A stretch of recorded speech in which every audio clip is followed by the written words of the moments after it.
que vous allez bien. Je vous retrouve aujourd'hui pour une nouvelle vidéo. Je suis trop contente parce que c'est une vidéo que j'ai jamais vraiment fait pour vous. Aujourd'hui, on va personnaliser ensemble ma nouvelle coque transparente de téléphone et également faire un petit What's on my phone parce que je vous en ai fait un il y a des années de ça. Vous vous souvenez des Monday Minutes? C'était il y a quoi, 5, 6 ans, je sais pas, je compte même plus, ça fait vraiment des années. Je vous en avais fait un tout petit qui durait 1 minute où je vous montrais mes applications préférées à l'époque. Et là du coup je me suis dit que ça pourrait être sympa de vous faire un What's on my phone parce que vous avez été souvent nombreuses à me le demander et je l'ai jamais refait. Mais là du coup j'avais très envie de le faire. Donc en premier, petit DIY de ma coque et ensuite je vous montre tout ce qui se passe dans mon téléphone. C'est parti! J'en profite pour également vous montrer mon ancienne coque de téléphone. C'est une Ideal of Sweden, j'en ai plusieurs de la marque, elles sont vraiment trop bien. Elles protègent bien le téléphone, à l'intérieur c'est une matière, vous savez, un petit peu toute douce, une sorte de, je sais pas si c'est de la microfibre ou quoi, mais ça protège trop bien le téléphone. La coque que je vais personnaliser, c'est une coque transparente toute simple qui est souple un petit peu. Pour ce qui est du DIY en soi, vous allez voir, j'utilise pas énormément de choses. En premier, j'ai imprimé une photo que je voulais avoir sur le derrière de mon téléphone. N'hésitez pas à mettre, je sais pas, une photo Polaroid ou à imprimer une photo que vous aimez bien, que ce soit de votre famille, d'un artiste que vous kiffez, de votre animal de compagnie, etc. Du coup, voilà, j'ai juste positionné ma petite photo et je l'ai un petit peu sécurisée entre guillemets avec un washi tape pour que ça ne bouge pas du tout. Et en plus, le washi tape, ça n'abîme pas du tout le téléphone, je pourrais l'enlever facilement. Ensuite, j'avais, vous savez, une bague de téléphone que je n'avais jamais utilisée, c'est une Ideal of Sweden aussi. Du coup, je l'ai personnalisée juste pour que ça fasse joli quand je l'enlève. J'ai juste collé du coup une partie d'un post-it que je trouvais hyper joli. Et du coup, voilà, le rendu, c'est vraiment hyper pratique à utiliser. Et ensuite, on passe à la personnalisation avec des stickers. Donc, j'ai pas mal de stickers. J'ai essayé d'utiliser en fait pas mal de stickers où vous savez, il y a vraiment un fond transparent. Malheureusement, tous mes stickers pour le bullet journal, le peu que j'en ai utilisé, j'ai été obligée de tous les découper, de découper les bords blancs parce que ça rendait vraiment pas très joli avec la coque transparente. Du coup, je voulais vraiment, vous savez, qu'on voit vraiment cet effet de transparence. Donc j'ai dû tout couper, comme par exemple les petits cœurs juste là, je les ai utilisés mais je les ai tous coupés un par un pour pouvoir les positionner. Du coup, c'était vraiment beaucoup plus facile d'utiliser les stickers Smolang comme ceux-là, puisqu'ils ont vraiment un fond transparent. Pareil pour les petites fleurs de cerisier, je les ai redécoupées pour que ça soit plus net et franchement ça rend plutôt bien. Donc voilà, je vous laisse regarder tous les petits stickers que j'ai posés au fur et à mesure. Je vous linkerai bien évidemment tout ce que j'ai utilisé au maximum en barre d'infos, donc n'hésitez pas à checker ça. Et je vous retrouve juste à la fin quand j'aurai terminé de personnaliser tout ça.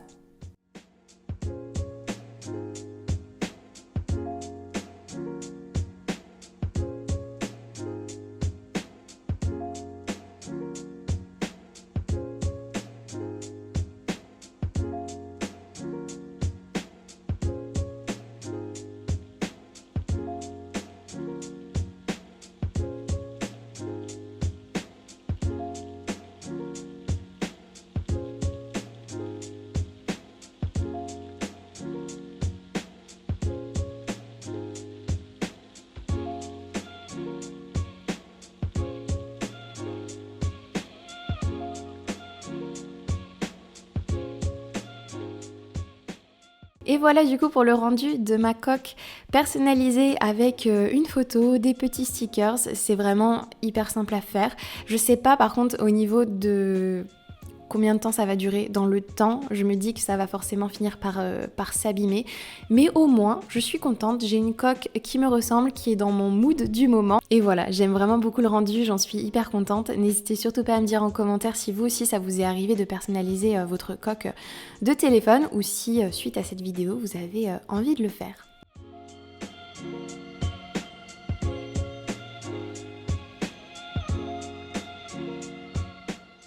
Du coup, je passe à la partie What's on my phone. Je vais vous montrer absolument tout ce qu'il y a dans mon téléphone. À commencer du coup par ma première page d'application. Juste en bas, je sais qu'on est censé mettre les applications qu'on utilise le plus en général, mais c'est pas pas totalement mon cas, puisque j'ai laissé l'application message juste ici. C'est pas du tout celle que j'utilise le plus, j'utilise davantage WhatsApp qui est juste là. Par contre mes mails j'utilise hyper souvent et du coup c'est juste là, Twitter aussi. Je sais pas, c'est devenu des automatismes de laisser ça ici, donc c'est pour ça qu'ils sont là. Pour ce qui est du reste de ma première page, du coup, j'ai l'application de téléphone, le calendrier, mes photos, ma caméra, mes notes juste ici. Pareil, par rapport à où c'est placé, c'est hyper facile d'accès pour moi. Des trucs basiques comme l'horloge avec dedans, moi j'ai plein de choses que j'utilise régulièrement. Surtout le timer quand je fais de la cuisine, mes alarmes que j'utilise assez régulièrement aussi pour plein de choses différentes et également les heures dans d'autres pays, villes du monde. Ensuite là on passe à des applications que j'utilise grave régulièrement. VSCO du coup, c'est une application que j'utilise assez régulièrement pour des retouches photos rapides. Juste à côté, il y a InShot que j'utilise hyper régulièrement pour faire des petits montages vidéo. Là d'ailleurs, j'ai des petits brouillons de vidéos, notamment les vidéos sur Instagram en story. C'est vraiment hyper pratique. Ensuite, j'ai Snapseed, pareil, qui est une application un peu comme VSCO, mais en différent. On peut modifier un peu aussi tout ce qui va être luminosité, contraste, corriger des petites choses sur les photos. Autre application que j'utilise énormément, c'est Goodreads, puisque ça me sert pour suivre tout ce qui va être lecture. Donc ça me permet de classer tous mes livres, que ce soit les livres que je veux, les livres que je suis en train de lire, plein de choses. Vous voyez, j'ai vraiment plein de listes dedans. Et je trouve que cette application, elle est juste géniale. C'est une de mes préférées. Je suis aussi également des amis ou d'autres bookstagrammeurs. Et comme ça, je peux suivre un petit peu tout ce qu'ils sont en train de lire actuellement aussi. Ensuite, je continue. Là, j'ai mes réglages. Instagram, bien évidemment, c'est une des applications que j'utilise le plus, donc c'est pour ça qu'elle est sur ma première page. YouTube, qui est aussi une application que j'utilise tous les jours, tout comme Spotify. Ces trois-là, avec Goodreads et Twitter, je pense que c'est ceux que j'utilise le plus chaque jour. Je passe ensuite à ma seconde page et dernière page, puisque j'ai tout rangé dans des dossiers pour que tout tienne ici. D'ailleurs, vous avez vu, même sur ma première page, les applications ne vont pas jusqu'en bas. J'aime pas quand c'est trop chargé. Du coup, à chaque fois, je me limite à 4 lignes comme ça. Je trouve que c'est beaucoup plus joli. Même sur ma deuxième page, si jamais je devais rajouter des dossiers, je n'irais pas plus loin que cette 4e ligne, puisque j'aime bien quand c'est pas trop chargé, je trouve que c'est beaucoup plus joli. Je commence avec mon premier dossier du coup, qui est le dossier qui regroupe toutes les applications autour de l'image, de la photo, des retouches, etc. J'ai l'application Beauty Plus que j'ai pas mal utilisée pendant un moment, mais je l'utilise moins, mais pour l'instant je la garde parce que je pense que je pourrais la réutiliser. Juste à côté, j'ai Frame Magic que j'ai pas mal utilisé, que j'utilise toujours en fait. C'est une application où on peut faire un petit peu des montages avec plein de possibilités différentes et du coup vous avez juste à ajouter vos petites images et voilà, c'est une application que j'ai toujours bien aimée. Ensuite, j'ai Cut Story qui permet en fait de couper vos vidéos pour des formats particuliers. Donc si c'est du format WhatsApp, Instagram, Snapchat, etc. en termes de durée de temps. J'ai bien évidemment Pinterest, c'est une mine d'or pour l'inspiration. Vraiment, cette application, j'y passe beaucoup de temps, mais plus sur l'ordinateur que sur l'iPhone finalement. À côté, j'ai Nichi qui sert à créer des templates et ça, j'adore. Il y en a déjà plein qui sont créés, il y en a des nouveaux qui apparaissent un petit peu chaque mois. J'aime beaucoup, vraiment, c'est génial, c'est hyper bien fait. Mais vous pouvez également créer les vôtres. Moi, j'ai tous les miens qui sont enregistrés juste ici. Et quand vous retournez sur un de vos templates, par exemple, regardez, je prends ça. Vous avez juste à rajouter vos photos, par exemple, si vous voulez garder le même type de template. Ça, par exemple, c'est celui que j'avais fait pour mes petites reviews de livres sur mon compte Bookstagram en story. J'ai également l'application Over que j'utilise pour une seule fonction pour le moment, en fait. C'est la fonction, du coup, de fond transparent que j'utilise pour mes stories Instagram. Vous êtes nombreux à m'avoir demandé comment je faisais pour mettre un fond sur les photos que je reposte et en fait c'est grâce à cette application. Quand vous êtes ici, en fait vous sélectionnez pour ajouter une image. Une fois que vous avez ajouté l'image, vous avez juste à la cadrer à la taille du coup de votre écran. Vous rappuyez sur votre photo et vous sélectionnez éditer Et du coup, vous allez dans masque. Grâce à cette fonction masque, en fait, vous allez pouvoir effacer une partie de votre photo.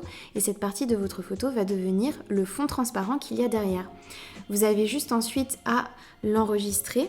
Vous faites bien attention ici dans les exportations que ce soit du PNG. Une fois que vous avez enregistré votre photo, il vous suffit du coup d'aller sur Instagram. Vous avez un post à partager. Bon, par exemple, là, c'est la nouvelle photo de Clem que je vais liker, que je veux partager dans ma story, admettons. Hop, du coup, je fais un copier-coller de la photo où vous voyez, regardez, hop, c'est bien du coup un fond transparent. Et là, du coup, Instagram va me proposer d'ajouter un stickers. Hop, je vais faire ça. Et là, je peux ajouter la petite photo de Clémentine par-dessus. Et j'ai un joli fond pour ma story Instagram. Voilà du coup pour Over, qui est une application qui me sert assez souvent parce que j'aime bien changer les fonds de mes stories. J'en ai déjà un petit stock, mais des fois j'ai envie de changer, donc c'est toujours hyper pratique de l'avoir sous le coude. Lightroom, qui est une application que j'utilise tout le temps pour retoucher mes photos Instagram, tout simplement. Ensuite, j'ai l'application Unum qui permet en fait de s'organiser sur Instagram. Par exemple, là c'est mon compte Animal Crossing. Vous voyez, vous retrouvez tout votre feed que vous avez et ensuite vous pouvez venir ajouter des nouvelles photos pour voir comment ça va rendre tout simplement. Il y a plein de petites fonctions qui vous permettent de voir à quoi ça va ressembler. Vous pouvez ajouter pas mal de photos, venir les déplacer, voir ce que ça rend et tout. C'est vraiment une de mes applications préférées parce que j'aime beaucoup être organisée comme ça. Donc voilà. Juste ici, j'ai une petite application pour flouter.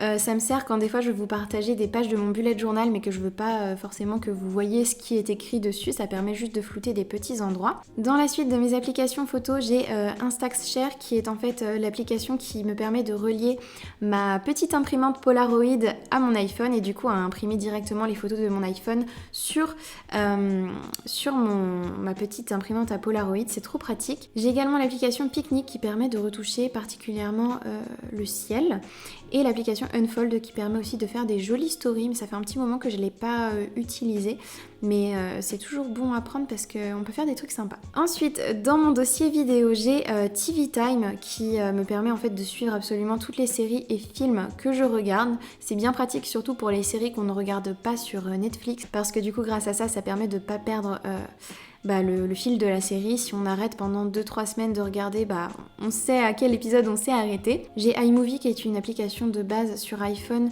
mais je l'utilise pas plus que ça. YouTube Studio que j'utilise beaucoup du coup pour répondre à vos commentaires quand je suis pas sur l'ordinateur. Juste là, j'ai mes 3 applications de streaming vidéo, donc Prime Video, Disney+, et Netflix.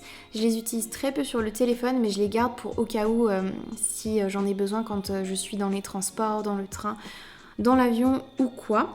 Et juste ici FaceTime qui me sert pas très souvent j'avoue, mais de temps en temps quand même. Ensuite j'ai mon petit dossier livre avec l'application Books qui est de base sur l'iPhone. Ensuite j'ai Audible qui est une application du coup qui permet d'écouter des livres audio. J'avoue que là ça fait un petit moment que j'en ai pas écouté, mais j'en ai écouté plusieurs et j'aime trop cette application. Ensuite, j'ai les documents, Kindle, fanfiction.net, ça fait une éternité que j'ai pas lu de fanfiction, mais pareil, je garde ça sous le coude au cas où. J'ai téléchargé très récemment l'application Webtoon, parce que j'aimerais vraiment lire des webtoons, surtout le webtoon True Beauty, qui me fait très envie à cause de ma copine Margot. Ensuite, j'ai téléchargé Papago, qui est une application de traduction, et l'application de traduction basique de Google. Ensuite, je passe du coup au dossier des réseaux sociaux. Les 3 premiers, ça ne dira rien à personne sauf aux fans de BTS, désolée. J'ai du coup les applications VLive, Weverse et Weverse Shop. Ensuite, j'ai Twitch que je trouve hyper pratique sur le téléphone quand on n'est pas sur l'ordinateur. C'est vrai que c'est hyper pratique à utiliser. Ensuite, j'ai Discord, TikTok que j'utilise pas énormément. J'arrive pas à trop tomber dans le truc encore. Je sais pas si vous utilisez TikTok, mais ça m'est arrivé au début que je l'ai téléchargé de passer pas mal de temps à scroller dessus, mais j'ai encore un peu de mal j'avoue.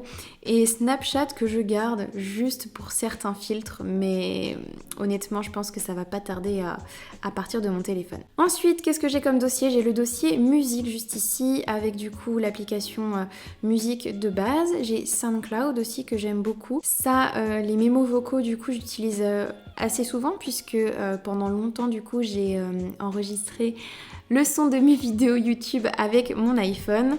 Ensuite, j'ai Shazam que j'aime bien garder sous le bras. Des fois, quand je suis dans une boutique ou quoi, que j'entends une musique qui me plaît et dont je connais pas le nom, bah hop, je sors Shazam. Et GarageBand aussi que je garde sous le coude, même si je l'utilise pas spécialement sur le téléphone, on sait jamais. Ensuite, j'ai tout mon onglet shopping avec PayPal, Amazon, mes 2 applications de ma banque, Etsy, Airbnb et Vinted. Ensuite, j'ai un dossier lifestyle avec Uber Eats, Mapster. Mapster, c'est trop bien. N'hésitez surtout pas à me suivre sur Mapster. Mon pseudo, c'est Madison Ramagé comme partout. En fait, vous pouvez retrouver toutes les bonnes adresses que je référence, que ce soit en France ou ailleurs dans le monde. Ensuite, j'ai l'application Yuka pour pouvoir scanner les produits, voir leur composition, etc.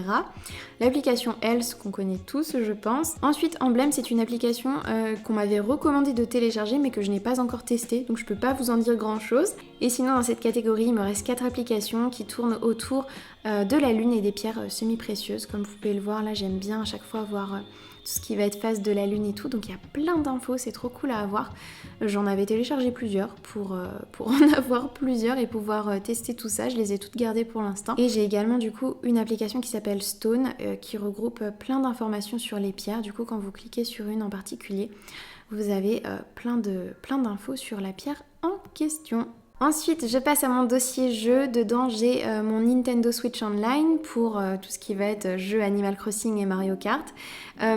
J'ai mon guide Animal Crossing et j'ai les 2 jeux de Harry Potter, Wizards Unit et celui-ci, je sais plus quel était son nom de base, mais il s'appelle Harry Potter juste là. Ensuite, j'arrive aux 2 dernières catégories. J'ai la catégorie des transports.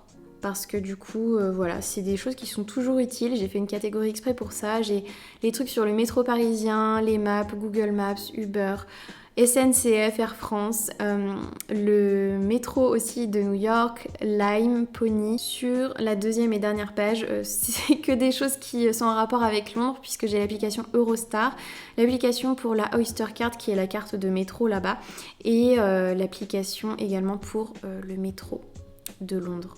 Ce qui me fait arriver à ma dernière catégorie qui est une catégorie un peu fourre-tout. J'ai l'application mail de base que j'utilise pas puisque j'utilise cette application qui est ici qui s'appelle Spark. Ensuite j'ai Messenger que je garde ici au cas où mais j'y vais quasiment jamais. L'App Store, l'application Dream Days aussi qui permet de compter les jours avant un événement par exemple. Et puis après j'ai toutes les applications qui sont déjà de base dans le téléphone comme les documents, retrouver mon iPhone, le portefeuille, la calculatrice et l'application Page. Voilà du coup pour ce qui se trouve dans mon téléphone. J'espère que ça aura pu peut-être vous donner des idées de comment vous organiser, même si c'est très simple, basique. Et qui sait, peut-être que ça vous aura fait découvrir quelques applications. Et je vous retrouve en face caméra pour conclure cette vidéo. J'espère vraiment qu'elle vous a plu, que ça aura pu vous donner des petites idées pour personnaliser votre téléphone. C'est vrai que je pense qu'on est tous hyper nombreux à juste acheter des coques comme ça et à ne jamais les personnaliser. Moi j'avais trop envie d'avoir une coque qui me ressemble, qui soit vraiment dans mon mood du moment.